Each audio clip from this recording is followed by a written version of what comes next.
My name is Joyce. I'm 55 years old. I've been a writer almost all my life, since I was 8 years old. I started out writing poetry when I was about 8 years old and sending it to magazines. I was very encouraged by my mother to be a writer. That was her dream and my dream together. And switched to fiction in high school, switched to young adult fiction specifically in college, and that became my career. So I did that from the time I was in my 20s until around my mid-40s, around the time my mother got sick. I stopped writing fiction and started writing poetry, I think because I wanted to express my emotions more directly. I did that for about 10 years and just recently have switched to drama and have been writing plays and directing plays. And I'm also a writing teacher, coach, mentor. I love to work with other writers and help them make their dreams come true. That's a big part of what I do creatively. My mother, we are farm people from the Midwest. My mother was a very intellectual person, which did not fit well with being a farmer. So her parents encouraged her to not read, to go out and play, to do physical things, and to not be herself. So when she had a chance to have a child, she was very encouraging to me to be artistic and creative and intellectual and to use those kinds of things. And because books were her favorite thing, she was thrilled that I had an aptitude for writing and she really wanted me to write. Probably the reason that I wanted to write is because the same mother was not good at emotional expression and didn't like emotional expression. So what she preferred was for me to express happiness, joy, positive feelings, have accomplishments, do things well. And whenever I veered into sadness or anger or fear or anything like that, she would get very cold. So I kind of learned not to express those things verbally, and since I had to go somewhere, I would write them. And if a character said it, it was okay, because that wasn't me. So I'm a writer because I had a lot of things to say that I wasn't allowed to say, and have never really learned how to say in normal verbal exchanges with people, but I can write. Then it's always safe and it's always okay to do it in writing. So would you say as you were drawn to writing as an artist because it gave you the venue or the opportunity to say your feelings, express your feelings to the characters? Yes, it allowed me to express my voice in a way that was safe and okay for me to do. So I could have an angry character, I could have a sad character, I could have a weak character. Weakness is the worst thing in my family. That's the worst thing you could be. So the weakness would be what? Any kind of vulnerability, not being able to handle some situation, crying, just not being in charge. So probably I probably moved toward writing adolescent characters because they're so emotional. And I probably moved toward boys because they're so emotional. I know people think boys are not emotionally expressive, but I think they are. Why do you? Probably because they are held down more emotionally, and therefore it boils. So you want to identify with that? Yes. You identify with boys are held down emotionally more than girls? Yes. Or so you perceived? Or so I perceived. Because your emotional experience as a girl was to be repressed. Right. And to be strong and be into control and to be like a boy in a lot of ways. To be like, it's okay. So that's a contradictory statement. Say again. You're saying that you were being more like a boy because they held back their feelings, but then as a girl, you were really told and taught to hold back your feelings. So, but then you're saying, oh, boys, they're more repressed, but why did you see yourself as a girl being repressed? Why did you identify with as a boy? Because I was asked to be more of a leader and more of a boy. Okay. Well, that would make sense. So they wanted you to be a boy. Nobody ever said they wanted me to be a boy. In fact, I had tomboy tendencies that everybody was trying to correct all the time, like put a dress on. So then through osmosis, they would give you the message, be a boy. It's a German family. Not, It's a German family. Everybody's supposed to repress their emotions and be in control. But boys especially. And, my mother wanted an accomplisher and a leader and a person who could go out in the world and do great things. And that, in the time I grew up, that makes you kind of a boy. You get to be boyish to do that. So how did the girl in you feel about that? Pretty happy, because again, the time that I grew up, the choices I saw for girls were not that thrilling. I didn't want to be a mother. I knew that right away. Why? I don't want to judge mothers. It just didn't seem like something very interesting to do. Did you base that based on your mother and how she lived her life? She had to work, so I don't think she got to be a mother as much as she wanted to. So what were your ideas of mothers? I didn't want my life to be about somebody else's life. I wanted to be about my life. I wanted to put me first. And I was pretty sure if I became a mother, I wouldn't put me first. And of course, then I spent the whole rest of my life mothering everybody and everything that came within 100 feet of me. So what do you think that means? It means you can't hide parts of yourself. They'll come out. So you were hiding the mothering part of yourself? Yes, yeah. Because you thought that it would take you away from your art and your expression. Yes, I thought it would block my But career. it came out. Yeah. It came out anyway. Yes. So what do you think about that now, that it still came out even though you tried to repress it? I think that's good, because I'd rather have that part of myself. But I think, might have been healthier to just do the whole enchilada the regular way. Although I still wouldn't want kids. I still wouldn't want kids. So, in writing about and yet you write young adult books. Mm-hmm. So they are for children. So I'm with kids all the time. Right. So the thing that you rejected in your life, which is motherhood and children, is what you did with your art. Yes. Moreover, I became a writing teacher and mentor, so that now I have all these children. I have local children that I'm helping be writers. They're not children, they're adults, but they're my children. And I have clients that I edit their manuscripts and help them to get published. So I am like a mother, like helping everybody grow up and have their dreams come true. And so everything I do, and now in playwriting, I become a director, then I can mother a whole stage full of actors. So you really like being a mother. Mm-hmm. As long as I don't admit it to myself, I love it. What do you mean not admit it to yourself? Well, they have other names, it's not, although I have to say, my students call me Mama, the whole thing happens one way or the other. How do you feel as you're talking about that?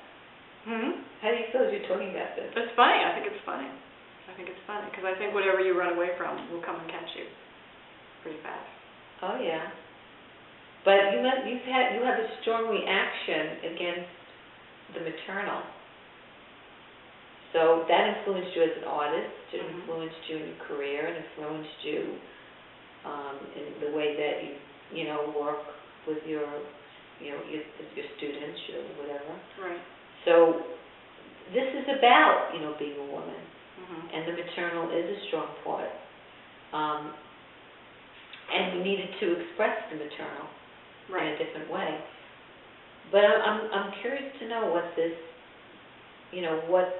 the deeper cause is about the maternal.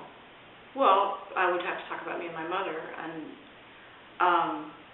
right away a connection I can think of is, I'm saying I'd rather be a mother through being a teacher, and I think that my mother mothered me like a teacher more than like a mother. So it's not, let me kiss your boo-boo. If I would hurt myself, she'd be like, that didn't hurt. Like a hypnotist, that didn't hurt you. Make that go away. So she wasn't nurturing that way, but she would be nurturing of my dreams, she would be nurturing of my plans, she would be, you can do it, you can do anything, you're magnificent, you're this, you're that. So she was a good teacher. So that's the way I know how to mother. So when she repressed your emotions and she repressed your feelings, which came out in your art. Definitely. What were your deeper reactions though to how did you respond to internally not having a mother emotionally nurturing? How did that influence your life and your art, that you didn't have an emotional nourishing mother?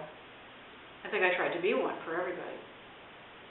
But how did that actually fulfill the little girl who never got it? It didn't. It didn't. It's not like I went and sought mothers. I didn't seek out mother figures or look for mothers or do anything like that. I just became one. It was more like give what you didn't have. But you still, does it satisfy you emotionally? That, like I said, that you said it didn't. The little girl didn't get it. So where is she in this expression as a woman, as an artist? Where where is she in not having that fulfilled? She's in there being pissed off somewhere. So she's still angry? Yes. She's still angry that she hasn't gotten it? Yes. And what do you do with her? Well, does she come out in your writing at all? Yeah, but I think she came out in years and years of young adult writing because adolescents are angry at their mothers. So that's what the books are about. There's either an absent mother, a wrong mother, a bad mother, some mother that you can rebel against. My mother used to say to me, "You have so many bad mothers in your books. Why don't you write about a nice mother?" And I was like, well, that doesn't... So did you ever tell your mother you were angry? No. And what do you do with that anger, besides artistically? How do you express it? Is there any other form? I'm not sure. It may come out in ways that I don't know. It may come out in ways. Are you curious about that at all? Are you curious about your anger at all, about that? I'm afraid of my anger. What are you afraid of it? I'm afraid of anger in general. People can get hurt. What do you mean? I don't know. Anger goes to violence in my mind, so I'm always... Did you ever see that happened? No. So why would you think that? Maybe because I never did see it. I didn't see a lot of good anger modeled. So it's kind of an unknown, scary emotion to me. So do you think as an artist that you would want to explore anger in your art? I have had a lot. But it still scares you? Yeah. But you express what scares you. You always look for a story that scares you or upsets you or stirs you up. You trick yourself into doing that. So it sounds like, in some of the questions that were given in this interview, what were you led to express, what were you hiding, how did your lifestyle change? It seems like you still repress your anger, you use it through your art, it influences your characters, it influences your lifestyle by choosing to not be a mother, a mother of her own child but of other people. So this really had a huge influence on you, how you were mothered in terms of being an artist. Of course. And a woman. Of course. It's your first relationship, so... Is your mother alive still? No, she's gone. So if you were to express what you were angry about to your mother, do you think you would want to do that? If I could articulate it, I could say, I wish you had loved all the parts of me and not just the parts that were so cool. I wish you loved the parts that were ugly or sad or frightened or, not so magnificent. But, I can make excuses for her too. I immediately want to make excuses for her. You don't have to make excuses for her right now because this is about you. That's right. It's about what you need and what fuels your art, what fuels you as a woman. And I think in that woman's anger is very important. What I think is interesting is that as long as she was alive, I wrote those adolescent novels, so I was expressing a lot of anger through those. As she got Alzheimer's and then spent a few years, doing that and failing and on her way to dying, I switched immediately to poetry, which is direct and talking directly. It's I is really me. I'm really writing about something that's really happening to me. So there was something there that shifted. My favorite one was about, let's not get emotional. No, get emotional. Okay. She was in assisted living. I wrote a poem about the fact that she had two things that she was left with, that she was interested in. All of the other interests had fallen away, and she was a person who was interested in everything, art, architecture, history, opera, everything. All that went away. She had two things. One was food, which she was just obsessed with getting enough food, keeping food in her room, having food around. What's the next food? When can we have food? They had 2 seatings for every meal. She would go to both seatings and take food away. And it was all about food. And the other thing was watching the wind out the window. She would watch the trees blowing in the wind. And those are the only 2 things that really captured her imagination. And at the end of the poem, it says, this is the 2 parts of her, is the body trying to hold on and the soul trying to get free. Take your time.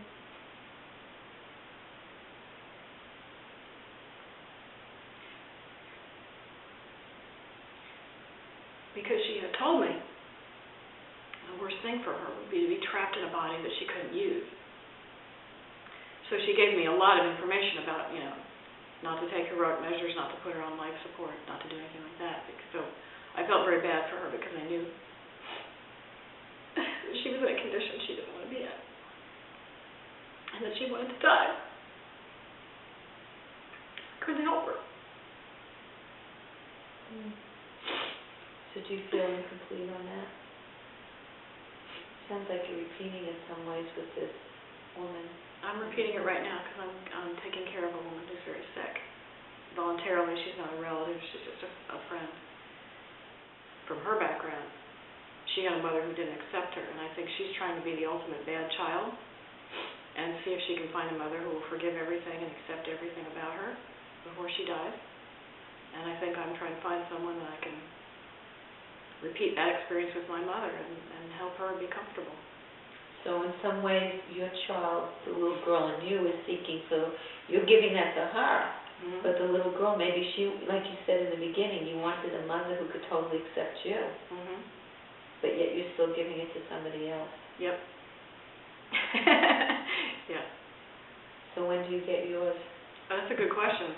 I've got, 30 more years? The only relationship I would go through in my whole life that has been nurturing to me is with my husband. My husband is a nurturer, and he's very nurturing to me. And he was always someone who accepted all my emotions. That was the first thing I was drawn to about him, because the first time I cried, I was terrified that would be it, you know. He was like, "You're just crying." You know, I mean, he comes from a different family, he has a totally expressive family, and he always has allowed me. So maybe he's, he's not a feminine role model, but maybe he's the one that's mothering me, if anybody does. So it's interesting that you get it through the male, which was much more exalted, the male energy, the male way of doing things, as the mother figure. The male is the mother figure. Right. But still, the female as the mother figure is still elusive to you. Maybe I felt if I found a good mother figure, I'd be betraying my own mother by replacing her. Maybe I thought it was better to let Jay do it, and, then there's never... Do you think that's true? I don't know. I just now said it. I don't know. So you had a very strong attachment to her. Yeah. She's a single mother. I'm an only child. That makes a... My father died when I was a year old. Oh. So I don't So you were very young when he died. I don't have a sense of father. Well, you get a sense of father from your husband. Yes. And a sense of mother from your husband. Mm-hmm. Which would really make sense why you didn't have children. Because you wanted it all for yourself. You didn't want to give it, you wanted to get it. True. Because you didn't have a father, and you didn't have a father that nurtured you as a girl. Right. And you didn't have a mother. And I mothered my mother. Right. As soon as I was old enough, I mothered my mother. So. You never really got that nurturing, so you found it in your husband, both male and female. Right. So that would make a lot of sense. It does make sense. So I think it's important to say that, I didn't have a child because I would have resented giving that unconditional love when I was young, because I didn't get it. And I think I would have resented my children or child for, I would have wanted to do it, I would have done it, and then I would have probably been angry at them, like, wow, you had a great childhood, if you only you knew. But when I was older, probably too old to have children, or close to that, that's when I had started to become a teacher and started to, and become a caretaker. In fact, almost practically perfectly timed with menopause is when this woman came to our house. So as soon as I knew I couldn't have kids, 100% knew I couldn't have kids, then I was ready to give that love, because I was more, I had taken better care of myself by that time. I had something to give. I don't think I would have had it to give as a young person. And we also talked about that I met my husband when we were in high school. I was 14. So I met him a long, long time ago, and one of the things we bonded on was that he said he didn't want to have children either. So whatever his trauma is, it's complementary to mine. We can't have him here to find out. But he didn't want to have children either, and we were happy about that. It was like to find somebody who's not going to pressure you and not going to... And we were smart. I mean, we said, we'll revisit this in our 20s, we'll revisit this at different times, and we were always both very clear that that was not something we wanted to do. But now we're both participating in caring for this woman, so he and I are alike in some way. So you're both fulfilling your wounds, you're healing your wounds. And menopause year is because usually when you hit menopause is when all of the unfinished business comes up to heal. It comes up big time. So it's so interesting how your life has gone. It's very interesting. It feels like that for him and me, that we had our our little polished life, where you take your vacation in May and you do this in September and you put up the Christmas decorations and you do this and you do that. And all of a sudden, we have had such chaos the last, I think I was telling you, 7 years. There's been like a 7-year period of loss and death and chaos. And this last chaos is the biggest, and it's the most voluntary. It was something we didn't have to do, didn't have to get involved with, and we brought it. We brought like pain into our house on purpose. And people question us and say, why are you doing this to yourself? You don't have to be doing this. And we're like, we know, but every day we make the choice to keep doing it. So as far as, your continuing voice as a writer, you're now, like you said, you're going to be the director. Mm-hmm. And this gives you access to a lot of people and a lot of emotions and a lot of ideas. The art for you has been the mother. Mm-hmm. It's been the mother who's accepted every single emotion that you have. Yes. That to me is the ultimate in being a mother, is to accept every the emotion. good, the bad, and the ugly, and you still love the child. Exactly. So it's the unconditional loving mother. It's like the divine mother, mm-hmm. who completely embraces and cradles you as the feminine. And in truth, the feminine energy is the creative, is the emotional, is the intuitive. Mm-hmm. So that's a pretty universal, path of the artist as the mother. Right. That art is the mother of all creation, all emotion. There's another poem that I wrote that was about my writing workshop, and I know the line is, "This is the motherhood I tried to avoid." And I think, that's the interesting part, is that by trying to avoid it, I made it probably the major theme of my whole existence. Well, but the artist is the ultimate feminine. Mm-hmm. Feminine expression, not female gender. Right. But feminine expression, would you say? Yes, I think of making art as being feminine, even though obviously men make art, but yeah. Yeah, it's the feminine energy. Mm-hmm. It's that connection. Right. You can get that juice and connection through the art. Right. So in your personal life, you've kind of put that over here in lieu of the artist life, which gave you more of the personal life you want, in a sense. Right. Right. So in just for a minute, I would like you to just kind of take that in and answer the question, these two questions. In making that choice, in order to fulfill this part of yourself that was neglected or ignored or repressed, what would you say is the most painful choice out of that, and what was the most joyful choice out of that?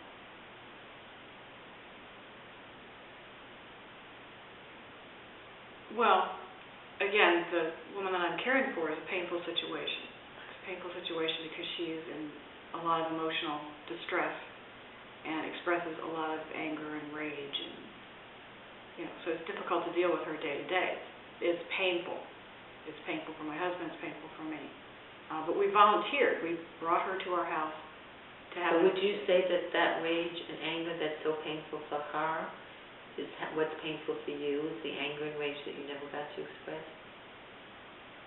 No, I think, even though it's difficult day by day, I think it's healing me, because I'm getting to give her what I didn't get, and even though that sounds negative, I can see that it can be done.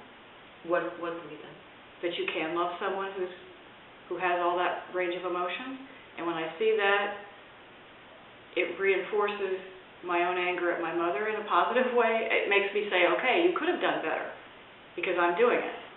So you could have done better. And it makes me feel better about that you weren't wrong. I wasn't wrong. For being emotional. I was right to want her to do that, because I can see that even in extreme situations it can be done. So it helps me feel, I was okay as a kid, and I could have been like that. And then she should have adjusted to me, and not me adjust to what was comfortable for her. So that is healing that part of me. That's very powerful. Yeah, very powerful. So in the opposite side of that, what's the joy in that?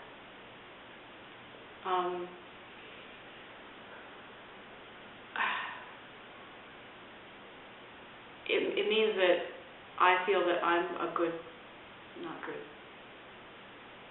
I like who I am, that I can live with all that emotion and be comfortable with all that emotion, because again, I came from a background where the entire family, going back to my grandparents who were also in the home, and everybody was repressed, emotionally, not in other ways, but emotionally repressed.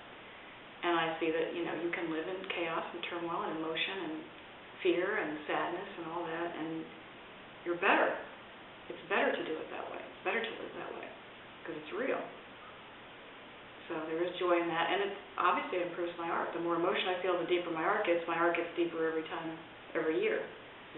So the more you live through, you know, after my mother's death, my art got much deeper, much deeper, just from the grieving and the pain and the things that I saw. I mean, you hate to live through those things, but if you don't, you have fairly shallow art. You don't really have art that does anything. So. Right. So if you were to, for women aspiring, you know, to have do great art, or be writers or directors or actors, and looking at their, you know, incorporating their personal self into it, what would you say to them about, you know, how in relationship to your life and the wisdom that you gained from that, what would you say to them? Embrace your emotion. Get in touch with your emotion. Embrace your emotion. Don't be afraid of life experiences that might hurt you or might be challenging to you emotionally, because that is where your best work is going to come from, in processing that.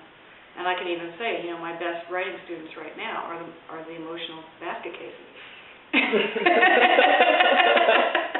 I mean, that makes the most powerful, and I have several names in mind. But, you know, sometimes the ones that I say to myself, this is a high-maintenance person to work with, you know, those are some of the best artists, because they are feeling those emotions, and then they're able to translate those emotions and make really powerful art from it. So the ones who are really in control and try to make it formulaic and try to make it simple and clean, sometimes they never get there because they're not really breaking through. So is there anything else you'd like to say and to feel closure with what we talked about today? I guess, you know, I would just like to say that I don't think that you really have joy unless you do have pain, and I don't think you have art unless you have both. So, you know, embrace the emotion.